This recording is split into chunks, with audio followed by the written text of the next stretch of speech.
Aleluia. Amados irmãos, sentem-se por favor, abra sua Bíblia no livro de Atos dos Apóstolos. Atos dos Apóstolos. Esse livro é maravilhoso, meus irmãos, extraordinário. Esse livro, ele deve sempre estar aos olhos da igreja para ser estudado e no coração de cada cristão para ser vivido. Nós precisamos de derramar o nosso coração diante desse livro, porque esses amados irmãos que estão aqui, eles viram de uma forma maravilhosa, surpreendente ao Senhor Jesus. Eles viveram com Jesus, eles andaram com Jesus, eles viram Jesus, eles ouviram Jesus, eles comeram com Jesus. Então é muito mais fácil para eles, que foram as testemunhas oculares, imitar a Jesus, dar continuidade a tudo que eles tinham ouvido e viram em Jesus. Então nós que estamos 2000 anos de distância desse momento histórico, é tão importante a gente olhar para o livro de Atos dos Apóstolos e ver o estilo de vida que eles viveram, os princípios, as formas que eles viveram, para que nós possamos nos aproximar dentro de uma proporcionalidade o máximo possível da realidade do que eles viveram, porque eles simplesmente deram seguimento, continuidade ao estilo de vida de Jesus. Eles já andavam com Jesus, eram amigos de Jesus, e então eles seguiram vivendo como Jesus.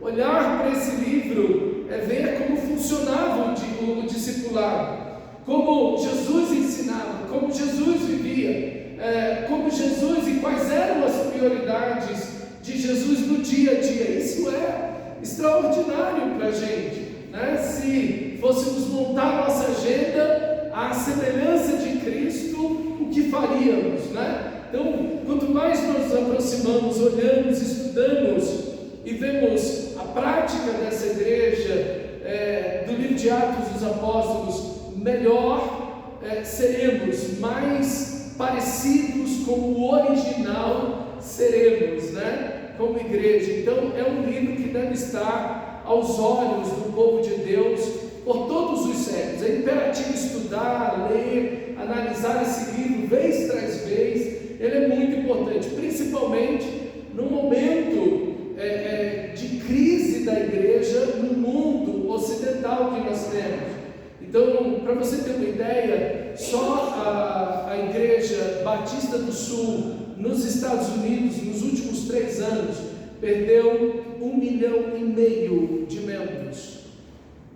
A Igreja Batista do Sul, nos Estados Unidos, perdeu 3 anos, nesses últimos 3 anos, 1,5 milhão de membros. Há uma crise na igreja americana, uma crise já de décadas na igreja na Europa, há uma crise na igreja no Brasil, apesar de vermos aparentemente uma igreja que cresce, é uma igreja que cresce sem o Evangelho, sem Bíblia, sem leitura da palavra. Então a gente até questiona que tipo de crescimento é esse, porque se não há Bíblia, se não há Escritura Sagrada, como essa igreja, em que direção, que povo é esse que se reúne sob uma placa que está escrito ali, igreja? O que eles estão vivendo, o que eles estão fazendo? Conhecem de fato a Cristo? E quando nós olhamos as pesquisas, vamos ver que há mais divórcio dentro da igreja evangélica do que no mundo. Os evangélicos se divorciam mais do que os não crentes, segundo pesquisas. Não é surpreendente isso? Aí você fala, opa, calma aí, né? Como isso funciona? Nós temos o mesmo índice proporcional de solteiros dentro da igreja que mantêm uma vida sexualmente ativa, mesmo sendo solteiros, proporcionalmente é igual aos lá de fora, que não tem o Evangelho, que não tem Cristo. Enfim, nós estamos vendo que é uma igreja que se parece demais com a cultura Então, olhar para o livro de Atos, diante de uma crise como nós vivemos, é muito importante, irmãos. É muito importante. Olhamos Coríntios agora, um livro que falou conosco poderosamente. E Atos dos Apóstolos, com certeza, vai ministrar a minha vida e a sua vida de uma forma muito, muito especial. Atos capítulo 1, versículo 1 em diante, diz assim: no meu livro anterior, Teófilo, escrevi a respeito de tudo o que Jesus começou a fazer e a ensinar, até o dia em que foi elevado aos céus, depois de ter dado instruções por meio do Espírito Santo aos apóstolos que havia escolhido. Depois do seu sofrimento, Jesus apresentou-se a eles com muitas provas indiscutíveis de que estava vivo, aparecendo-lhes por um período de 40 dias, nos quais falava acerca do reino de Deus. Mantenha sua Bíblia aberta e nós vamos prosseguir nesse texto. Atos é um livro único na Bíblia. Nós temos 4 evangelhos, 3 se parecem muito, que são os sinópticos, e temos João, que destoa muito porque fala mais dos diálogos, dos discursos de Jesus. Mas nós temos 3 evangelhos que muito se parecem. Mas o livro de Atos nós só temos um. Então, Atos é um livro único na Bíblia e é extremamente dinâmico. Atos, como vai dizer Edgar Goldsmith, ele diz: onde se pode encontrar em 40 páginas tal variedade surpreendente de acontecimentos, provas, lutas, perseguições, fugas, martírios, viagens, naufrágios, resgates, situações no incrível panorama do mundo antigo: Jerusalém, Antioquia, Filipos, Corinto, Atena, Éfeso e Roma. E com tais cenários e contextos como templos, tribunais, prisões, desertos, navios, mares, quartéis, teatros, existe uma ópera com tanta variedade, um espectro impressionante de cenas e ações passa diante dos olhos do historiador, e em todos eles vemos a mão providencial que fez e guiou esses grandes acontecimentos para a salvação da humanidade. Sim, Atos dos Apóstolos, que é guiado, e nós podemos chamar de o Evangelho do Espírito, ele guia Jesus de uma forma tão dinâmica, tão poderosa. O mesmo Espírito de Cristo agora está guiando a igreja de Cristo de forma dinâmica a cumprir a missão de Cristo, parecendo com Cristo. Então, meus irmãos, em Atos dos Apóstolos vamos ver uma igreja extremamente dinâmica. O Espírito de Deus nunca, em momento algum, vai deixar sua igreja parada, inativa, inoperante. Ao contrário, o sal está sempre salgando a luz, está sempre brilhando, e assim deve ser a igreja de Cristo, assim deve ser cada cristão, de uma vida dinâmica, uma vida empolgante, uma vida desafiante, uma vida que proclama a Cristo em atitudes, em palavras, em ações, para a glória de Deus. Então é isso que nós vamos ver em Atos, uma igreja extremamente dinâmica e dinamizada pelo Espírito de Cristo, pelo Espírito Santo, e ao mesmo tempo fortalecida, porque é uma igreja que sofre, uma igreja que luta, uma igreja que está cercada de muitos desafios. Dentro dessa dinâmica que a igreja vive, há também uma resposta do império das trevas contra a igreja. O mundo reage contra a igreja, a cultura reage contra a igreja, o diabo reage contra a igreja. Então é uma igreja que está em batalha, em luta. Nós nunca tiraremos a armadura de Deus, não aqui, não aqui. Aqui nós sempre estaremos revestidos de toda a armadura de Deus. Sempre. Nós sempre estamos em luta, em batalha, ainda que ela seja silenciosa. A igreja é sempre perseguida.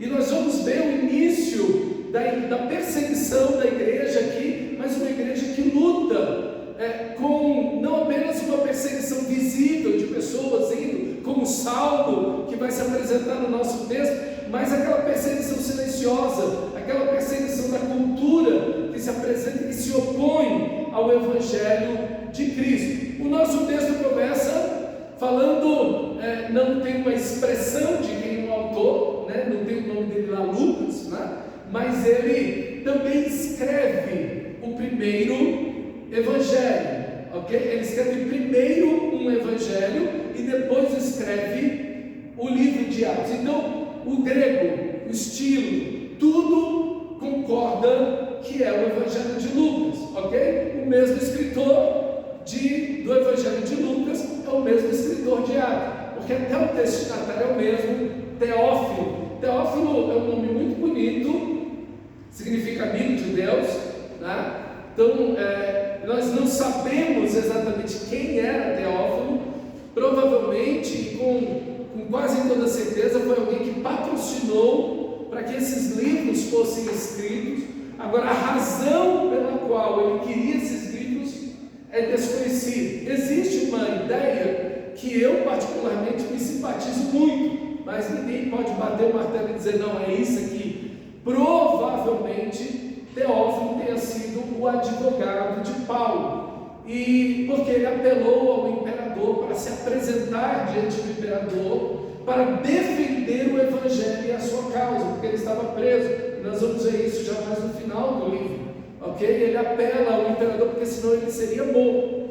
Então ele teve que produzir uma defesa, e nada mais extraordinário que apresentar ao próprio imperador o Evangelho, no caso o Evangelho de Lucas, e também o livro de Atos, a história dos primeiros 30 anos da igreja. Então seriam dois livros que estariam na mão do advogado do apóstolo Paulo, que se apresentaria diante do imperador, no caso Nero, e que traria aquele material histórico, ok? Por isso tanta preocupação no livro com quem governou a Judéia, quem foi o governador de tal local, enfim, ele tem vários detalhes políticos no livro, tanto no texto de Lucas como de Atos. Há uma preocupação de fazer um registro exato de quem era o político do local, enfim. Então, justamente para poder colocar isso diante do imperador.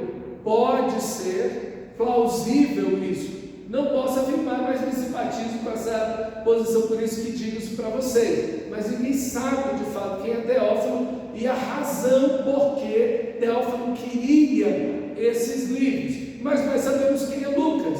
Lucas vai dizer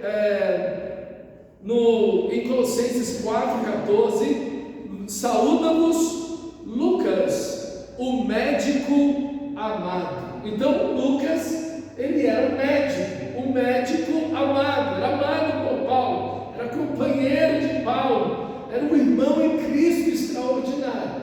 Então ele trabalhava na área aqui da saúde. Por isso, talvez, também aqui não dá para bater o martelo, talvez Lucas tenha sido um escravo. Geralmente nessa época eram os escravos que eram médicos, ok? E que cuidavam das pessoas, que faziam esse tipo de cuidado. Então pode ser que Lucas, em algum momento da sua vida, tenha sido um escravo. Quem sabe, se o próprio Paulo, vendo Lucas que se converteu, não tem comprado ele e dado a liberdade para ele. Pode ter acontecido isso, ok? Mas Lucas também, em 2 Timóteo capítulo 2, 2 Timóteo capítulo 4, versículo 11, diz que somente Lucas está comigo.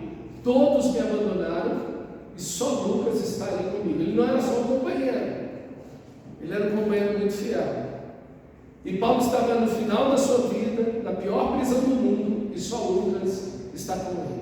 Lucas era o que cuidava de Paulo. Lucas era um historiador extraordinário, um escritor maravilhoso, como nós vemos nos Evangelhos, no Evangelho e aqui em Atos. Então vemos aqui, irmãos, como alguém pode servir a Deus com os seus talentos, com a sua profissão, como cada cristão deve colocar a sua vida à disposição para o serviço no reino de Deus. O médico Lucas aqui colocou sua vida a serviço do reino, cuidando de Paulo, escrevendo com o seu talento extraordinário o Evangelho e também o livro de Atos, e era um companheiro, como vai dizer em Filemão, capítulo 1, versículo 24, Marcos, Aristarco, Demas e Lucas, meus companheiros.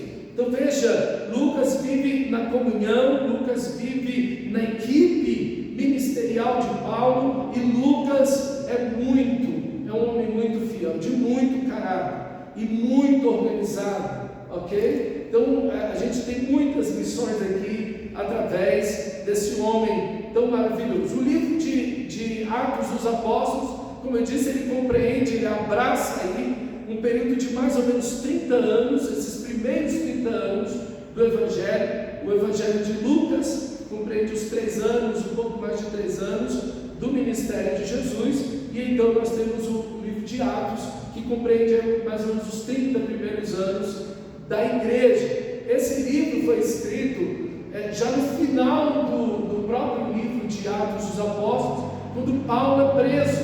Então talvez ele comece a escrever esse livro lá em Cesareia, quando Paulo fica 2 anos lá preso e depois apela para ir para Roma, e então o livro termina com Paulo preso, mas gozando de certa liberdade e pregando o Evangelho, como diz o texto, sem impedimento algum. Ok? Então é aí que o livro finaliza, sem sabermos qual foi o desfecho do apóstolo Paulo, da sua morte. Mas a tradição que nós temos, a tradição eclesiástica, a tradição da igreja, mostra que Paulo morre decapitado na mão de Nero. Então aqui está mais ou menos a data, aí, o ano 60, 62 depois de Cristo, ok? Quando esse livro é escrito. Mas veja, fora daquilo que nós vemos de Paulo, que são as cartas, aquilo que nós temos é uma narrativa histórica. Lucas está escrevendo uma história. Então, e só para você ter um parêntese aqui, Lucas escreveu mais ou menos de 30% até 40% do Novo Testamento.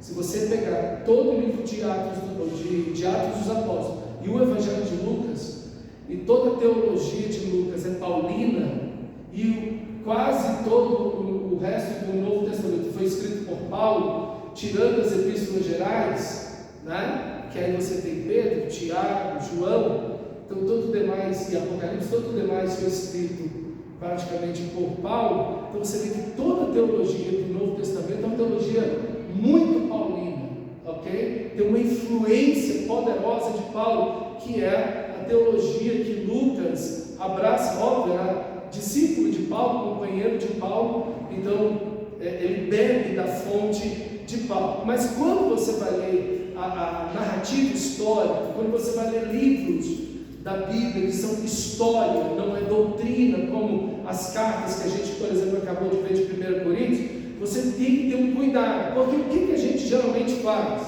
A gente quer viver exatamente aquilo que a gente vê na história, e tendo eles orado, tremeu o lugar onde estavam, e todos foram cheios do Espírito Santo e passaram. A gente quer ver o lugar tremendo, a gente quer ter a mesma coisa. A gente quer ter a mesma experiência, ok? A gente quer estar reunido e de repente vem um estrondo, um som, um vento impetuoso e línguas como de fogo pousando sobre cada um de nós. Então, geralmente, os cristãos, quando leem uma história, né, uma narrativa histórica, eles querem esse tipo de forma para eles. E o que a gente precisa olhar no livro não são as formas, mas os princípios. E viver os princípios que ali se encontram no texto, ok? Então, Então a gente precisa ter cuidado, porque a história, por exemplo, ela pode contar algo que está contrário à vontade de Deus. Ele não está dizendo para você fazer aquilo, ele está dizendo justamente o contrário, que aquilo é contra a vontade de Deus.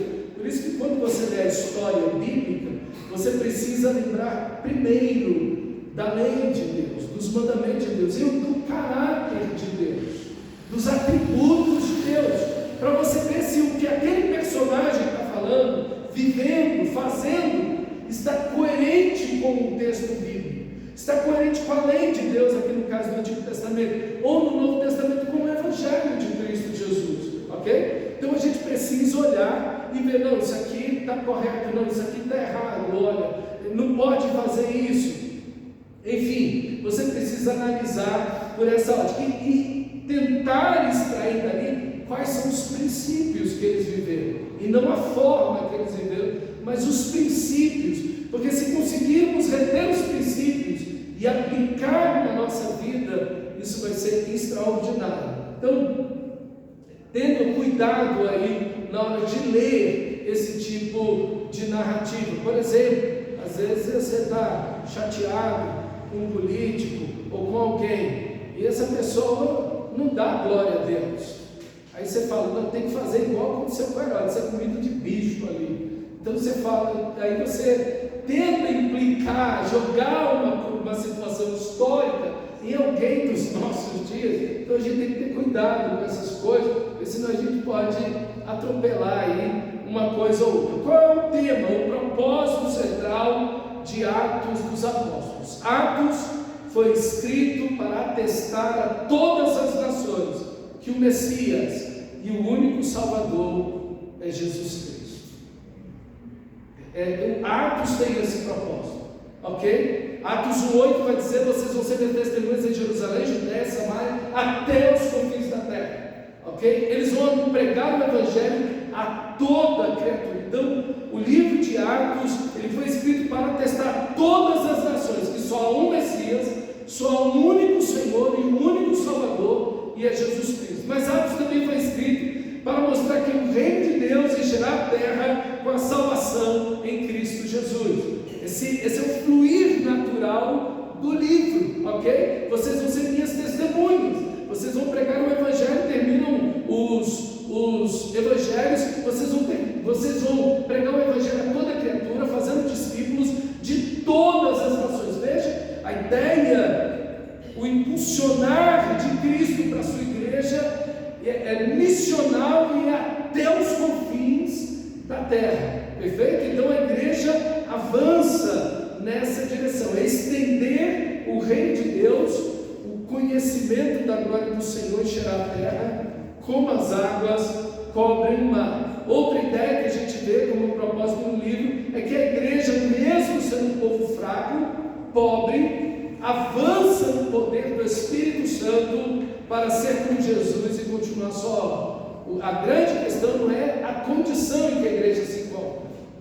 A grande questão é se estamos cheios do Espírito Santo. Esse é o ponto. Porque quando você termina os evangelhos, você tem uma decepção. Aqueles homens que andaram com Jesus por mais de 3 anos, eles abandonaram a Jesus. Um negou a Jesus, o outro traiu a Jesus. Quando Jesus ressuscita, eles ficam atônitos, e Jesus está dizendo: vez tras vez, eu vou morrer, vou ser crucificado, vou ser entregue na mão dos gentios, na mão dos sacerdotes, vou ser crucificado, vou ressuscitar. Eles claramente, abertamente, mas os caras não conseguem ter fé em Cristo, e eles duvidam da ressurreição, eles estão atônitos e eles fogem. O principal líder dos apóstolos ali, Pedro, foi uma criada que botou ele para correr, uma garota, uma menina. Você é um dos discípulos? Não, você é mesmo. O jeito que você fala denuncia você. Não sou, é você sim. E o homem saiu correndo de uma menininha. Olha aí, um homem daquele, de uma vida dura, um pescador, um homem simples, mas um homem extremamente forte, né? no seu caráter, impetuoso, aquela coisa toda, agora é posto para correr como uma menina. Então, veja, irmãos, aqui o que nós temos é que é uma igreja formada de pobres, é uma igreja, na sua maioria, como dizia o Dr. Shedd, metade, às vezes até 60% do Império Romano era formado de escravos. Então a maioria da igreja, e Paulo vai dizer isso em 1 Coríntios, a maioria da igreja era uma igreja formada de gente desprezada, no caso pobres, escravos, mulheres, órfãos, que eram desprezados pela comunidade daquela época, e assim a igreja era formada. Mas essa igreja avança, essa igreja ela vence, ela triunfa, o evangelho, como diz Atos dos Apóstolos, a palavra do Senhor crescia e prevalecia poderosamente. Então você vê uma igreja que avança, mas é uma igreja que não tem dinheiro, uma igreja que não tem estudo, é uma igreja que não tem influência política, econômica também não. Então como é que essa igreja virou o mundo de cabeça para baixo? Como é que essa igreja mudou todas as coisas? No poder do Espírito Santo. O grande ponto da igreja é que ela está cheia do Espírito Santo. Ela está diante de uma cultura que, por onde o evangelho vai se espalhar, onde você tem centenas de religiões, centenas de cultos, cada um desses cultos tem dezenas, até centenas de deuses, ideias, cada uma mais doida da vida, da criação, de tudo quanto é ideia de deuses. E como é que essa igreja se mantém pura? Como é que essa igreja se mantém santa? Um mundo envolto na violência, mergulhado na imoralidade, regido, governado pela injustiça. Como uma igreja dessa, que nasceu lá no fim do mundo, em Jerusalém, com um monte de gente simples e pobre, vai virar o mundo de cabeça para baixo? Como isso é possível? Irmãos, humanamente falando, isso não tinha possibilidade alguma. Mas esses homens estavam cheios do Espírito Santo, cheios do Espírito de Deus. E aqui nós temos o ponto do Evangelho, é a plenitude do Espírito Santo. E no nosso texto que nós lemos, nós vamos ver duas coisas fundamentais aqui no nosso texto. Até o dia, versículo 2, em que foi elevado aos céus, depois de ter dado instruções por meio do Espírito Santo aos apóstolos que havia escolhido. Então, o que nós temos é Jesus cheio do Espírito Santo. Ele não inicia o seu ministério antes de ser cheio do Espírito Santo, e o mesmo deve acontecer com a igreja. A igreja não deve sair de Jerusalém. A ordem é: vocês vão ser meus testemunhos em Jerusalém, Judeia, Samaria e até os confins da terra. Não saiam de Jerusalém, fiquem em Jerusalém, até que do alto vocês sejam revestidos de poder. Então, a igreja não precisa do Espírito Santo, da presença da pessoa, do poder do Espírito, tanto quanto o nosso Senhor Jesus, e muito mais do que o nosso Senhor Jesus. Jesus inicia o seu ministério cheio do Espírito Santo no batismo e enfrenta a oposição do diabo. A igreja cheia do Espírito Santo agora dá o mesmo passo de avançar diante do ministério, de continuar a obra de Cristo Jesus, o nosso Senhor. Meus irmãos, assim como Jesus estava cheio do Espírito, e aqueles discípulos andaram com ele mais de 3 anos, e viram Jesus cheio do Espírito, eles entenderam: é assim que nós devemos viver, é assim que nós devemos ser, é desta maneira, é assim que nós devemos orar, é assim que nós devemos ter comunhão com Deus, é assim que nós devemos agir nas adversidades, nos enfrentamentos, é assim que devemos estar cheios do Espírito Santo. E Jesus faz a mesma coisa. Eu comecei o ministério cheio do Espírito, e vocês vão iniciar da mesma forma. E aqui tem uma lição extraordinária para mim e para você. Nós precisamos urgentemente estarmos cheios do Espírito Santo. Nós vamos ver uma igreja que começa na cidade de Éfeso, no capítulo 18 do livro de Atos dos Apóstolos, 12 pessoas. Em uma das cidades mais importantes do mundo, né? O que é que 12 homens iam fazer diante de milhares e milhares de pessoas, milhões de pessoas? 12 homens. Eles não tinham absolutamente condição alguma de fazer nada. Em 3 anos, um país inteiro ouviu o Evangelho. A partir daqueles 12, por quê? Estavam cheios do Espírito Santo. Nós podemos olhar para nós e pensar: meu Deus, nós somos tão poucos e pequenos. Mas eu quero dizer uma coisa para você: a grande questão não é a quantidade de gente que nós temos, não é a questão de quantos diplomas nós conseguimos reunir, ou se a nossa idade está além ou aquém, se somos jovens ou velhos, se estamos doentes ou não, se somos fracos ou temos ou não dinheiro. A grande questão não é essa, porque não é nisso que se baseia e se fundamenta a obra de Deus, mas no poder do Espírito Santo. Eu quero te afirmar algo, meu amado irmão: se nós como igreja resolutamente decidirmos ser cheios do Espírito Santo e dizer: Senhor, nós queremos te buscar para a plenitude do teu Espírito, não por um dia, mas nós queremos te buscar, Senhor, de todo o nosso coração, confiados na tua palavra, que nos assegura: buscar-me-eis e me encontrareis quando me buscarem de todo o coração. E nós queremos te buscar assim, e nós queremos avançar na direção da tua vontade e recuperar todo o tempo perdido. Senhor, nos enche do teu Espírito, Senhor, nos leva, Senhor, à tua vontade, nos faz seguir adiante, Senhor. Eis-nos aqui totalmente entregues diante de ti. Eu quero dizer para você que Deus pode nos usar, e Deus quer nos usar para abençoar essa cidade e virar esse lugar de cabeça para baixo, para a glória de Deus e para a salvação dos pecadores. Porque não é quem somos, não é em primeira mão que temos as nossas possibilidades, mas é no Deus que tudo pode.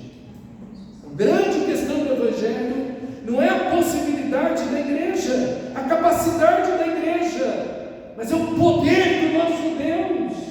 Aqui está a igreja, aqui está a igreja avançando no poder do Espírito Santo. Meus irmãos, eu estou para ver aquilo que Deus pode fazer com uma igreja que se entrega inteiramente nas mãos do seu Deus. Meus irmãos, o que precisamos fazer é, em primeiro lugar, nos arrepender, parar de dar desculpa e nos entregarmos a Deus e dizer: eis-nos aqui, Senhor, eis-nos aqui, nas nossas limitações, na nossa situação, não importa, Senhor, eis-nos aqui. O Senhor é a pessoa mais importante da nossa vida. Queremos e vamos te seguir e cumprir a tua vontade. Haja o teu bem, passe o que passar, cheios do teu Espírito.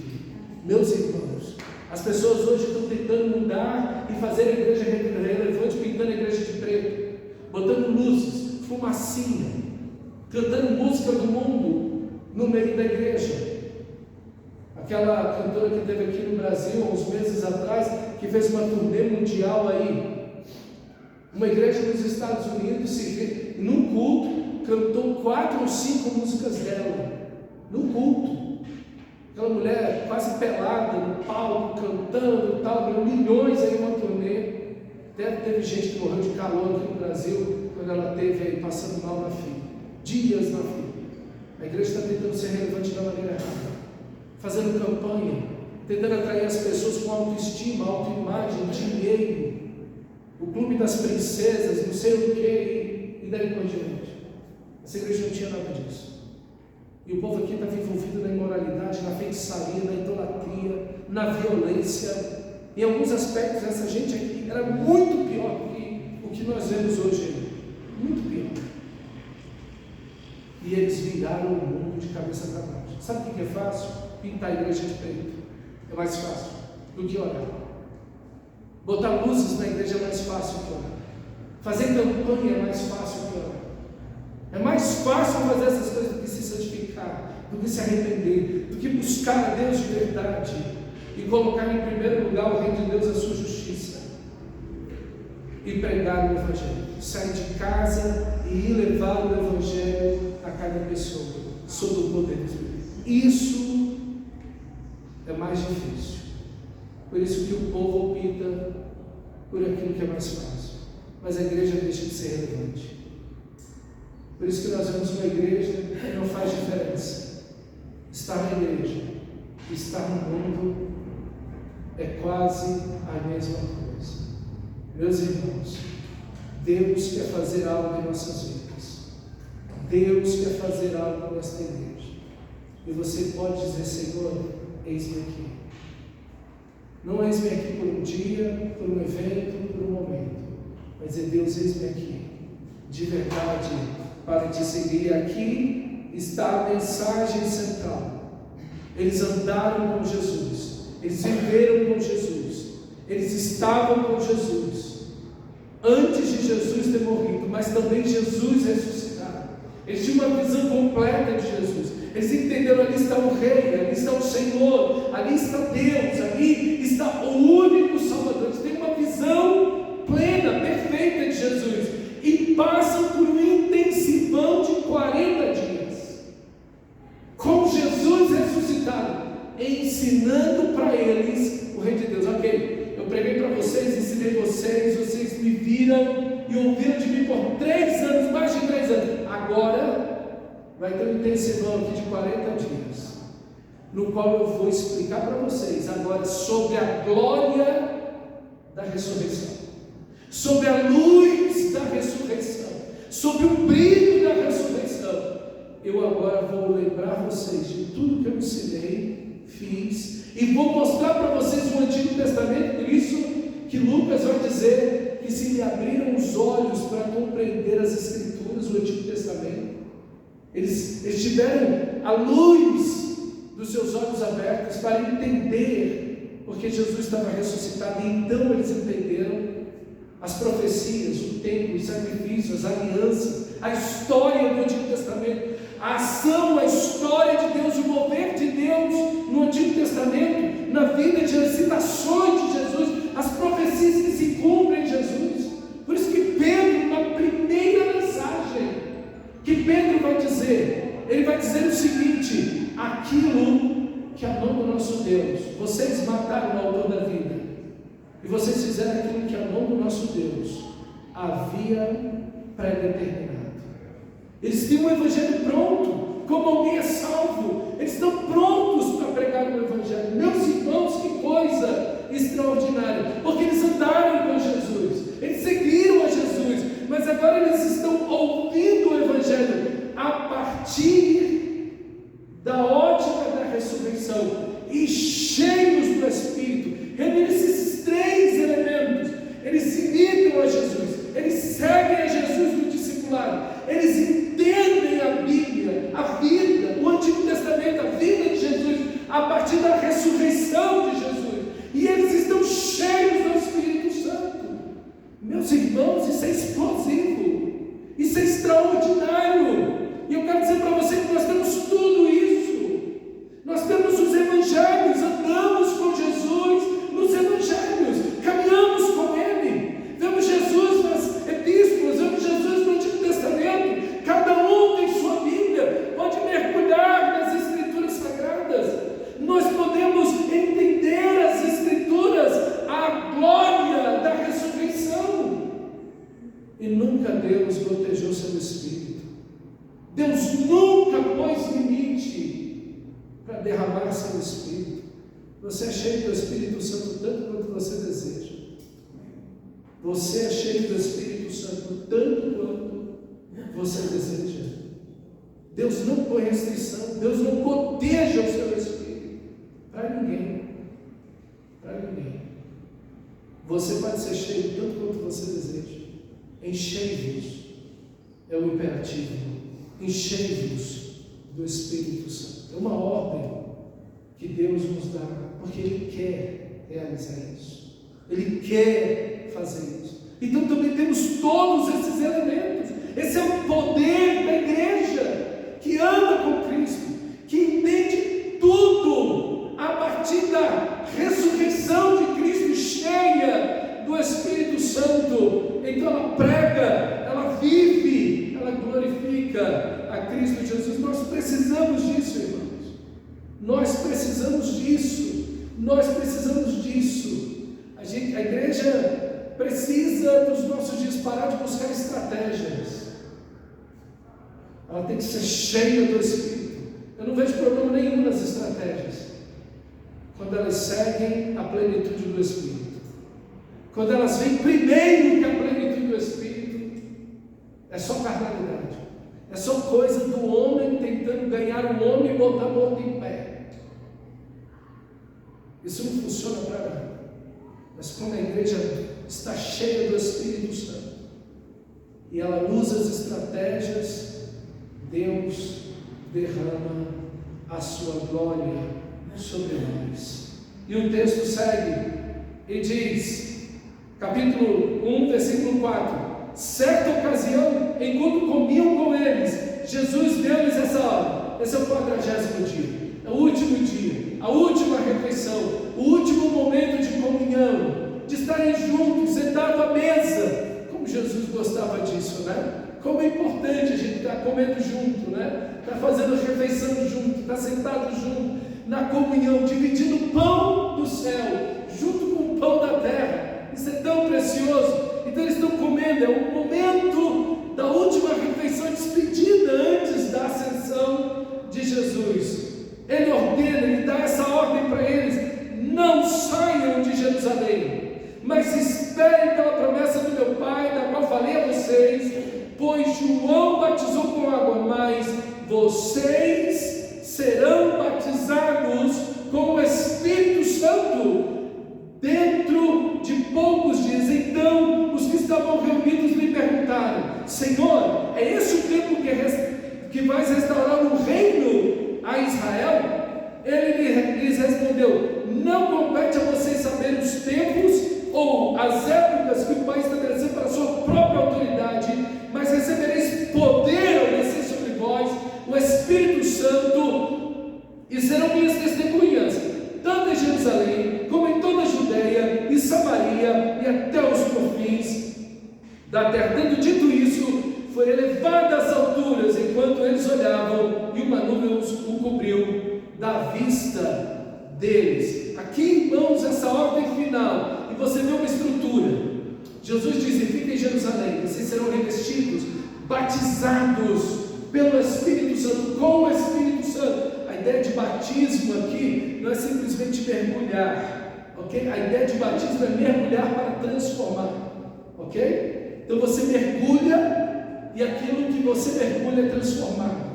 Aquele elemento no qual você é mergulhado, você é transformado. A água não pode fazer nada por você.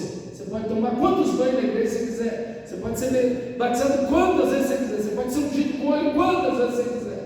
Pode chamar todas as pessoas para ungir você. Nada vai mudar a sua vida. Mas quando você é batizado pelo Espírito Santo, você é transformado por Deus. Você é transformado por Deus. Algo especial, algo poderoso que acontece. É a mudança que homem algum pode fazer. Não é uma mudança física. Não é uma mudança física, mas é uma mudança do coração. É a plenitude do Espírito, é parecer com Cristo, é ter a vida de Deus em nós, é ter a possibilidade de viver como Jesus, é a possibilidade de ser como Jesus, é a possibilidade de ser usado pelo Espírito de Deus para dar continuidade à obra de Jesus. É sermos cristãos. Por isso que a igreja é a comunidade do Espírito. Quem não tem o Espírito de Deus não é filho de Deus, diz Paulo em Romanos capítulo 8. Só é filho de Deus quem tem o Espírito de Deus. Então, aqui está a ordem: fiquem em Jerusalém, até que vocês sejam batizados com o Espírito Santo. A dúvida dos discípulos: Senhor, é agora que o Senhor vai restaurar a política e a economia aqui em Israel? O negócio está falindo. Nosso imposto aqui está acima de 40%. Estamos chegando a 50% aqui de imposto. O governador é romano. É terrível. Aqui nós temos o rei aqui, é só um boneco. Está tudo acabado, o povo está na miséria, na pobreza. Aqui a gente não tem médico, aqui a gente não tem escola, aqui está terrível. As pessoas comem uma vez por dia, às vezes dia sim, dia não. O negócio aqui está horrível. Política, certo? Economia. Veja, o Senhor está falando de algo. Eles vêm com outra coisa que não tem absolutamente nada a ver. Mas foi o que nós vimos nas eleições, nas últimas eleições. O teor político dentro da igreja, o teor de que não, que vai salvar é a política. E aqui Jesus está dizendo, não compete a vocês. Isso não é tarefa de vocês, vocês não estão aqui para isso. Tenho visto pastores que têm transformado a igreja em um partido político. Pessoas que são do partido contrário que ele pensa, ele embora. Por quê? Porque ele vai para o culto e prega política. Defende o político dele. Briga pelo político dele. Zomba dos outros. E é um velhão. Tem idade para ser meu pai. E está fazendo uma bobagem dessa. Só a leitura desse texto vai mostrar que está errado. O que nos une aqui não é política. O que nos une aqui é o Espírito de Deus. O que vai mudar esse mundo não é política. Política é importante, economia também. Mas o que vai mudar esse mundo é a mensagem da cruz, vivida e pregada pela comunidade da glória. Essa comunidade cheia do Espírito Santo. Essa comunidade, é isso que Deus quer. Deus quer uma comunidade de glória. Ele e vimos a sua glória, a glória do unigênito do Pai. Aqui está Cristo, cheio de glória. Ele transmite a sua glória aos seus discípulos. E a sua igreja se torna uma comunidade de glória, porque agora ela tem o Espírito de Deus, o Espírito de Cristo. Então ela se torna uma comunidade gloriosa. Ela se torna um sol na sua comunidade. Cada uma parte desse sol. E assim em cada cultura, em cada país, a igreja, uma noiva vestida do sol, como diz Apocalipse. Uma comunidade cheia do Espírito, cheia da glória de Deus. É isso que Deus, é isso que vai mudar o mundo. É isso que Deus quer. É isso que o mundo precisa. É isso que o mundo precisa. De uma comunidade, de uma igreja cheia da glória de Deus. Então Jesus fala do batismo com o Espírito Santo. Eles falam de política e economia. E Jesus volta para eles e amplia a questão do batismo com o Espírito. Mas recebereis poder ao descer sobre vós o Espírito Santo, e sereis minha testemunha. Jerusalém, Judéia, Samaria, até os confins da terra. Ele amplia e fala, olha, sigam nessa direção. E essa igreja, a partir de então, você não vê a igreja de Atos dos Apóstolos envolvida na política, ou tentando organizar, curar o mundo, melhorar a comunidade por meio da política. Pelo contrário, geralmente os políticos estão contra a igreja e perseguem a igreja, não apenas nos 30 primeiros anos, mas nos 300 primeiros anos da igreja. Assim foi. Meus irmãos, é no poder do Espírito Santo. Nós precisamos ser uma comunidade de glória. Nós precisamos ser aqui o sol dessa comunidade. Você, luz, onde você estiver. A igreja, o sol que brilha para a glória de Deus. Isso é igreja.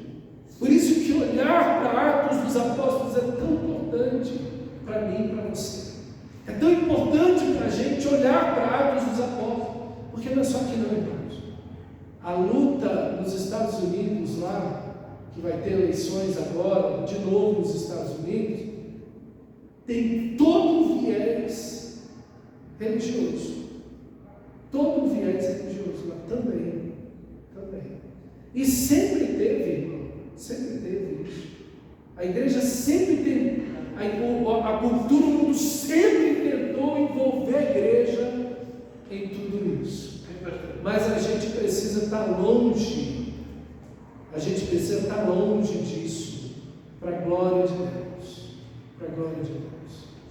Se eles tiveram um cliente religioso lá, o candidato lá hoje foi condenado a 30 processos. É difícil, né? Mas é isso, ok? Então, irmãos, aí está. Não podemos nos envolver, porque político é assim. É tudo farinha do mesmo saco. Da direita e da esquerda. Tudo está atrás de dinheiro e política. Por isso que a igreja nunca, historicamente, a igreja, quando ela se envolve na política, ela naufraga na fé.